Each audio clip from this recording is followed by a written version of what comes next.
Добрый день всем. Мы сегодня были у Дианы Караман на прием. Она тоже нас очень сильно взбодрила, что еще один депутат нас принял, еще один депутат неравнодушен к этим штрафам и попытается все сделать. И Сергей был очень молодец, он предложил новые варианты.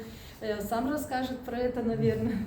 Нас очень радует, что депутаты слышат гражданское общество. И несмотря на то, что мы еще в августе месяце, как организация Дора Рашумел, нашли выход из ситуации, как можно погасить данные штрафы за электоральную коррупцию, то, что эти власти просто-напросто запугивают население, отбирают последнее и, к сожалению, лезут в карман к людям вместо того, чтобы им что-то дать, они отбирают.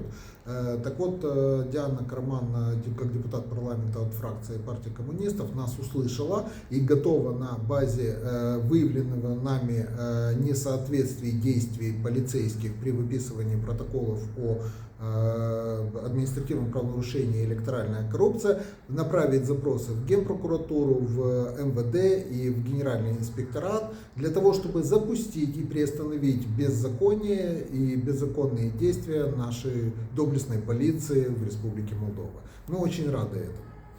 Я рада то, что несколько организаций все-таки объединяются между собой для того, чтобы спасти людей. Спасибо вам, что откликнулись. Спасибо особенно Сергею, он откликнулся. Мы в ТикТоке нашли друг друга, но он неравнодушный. Так что давайте, если есть еще юристы, если есть еще идеи, подключайтесь, идите к нам с идеями, мы любого рады принять и тоже выслушать ваши идеи. А может, у вас умнее идеи, чем у нас?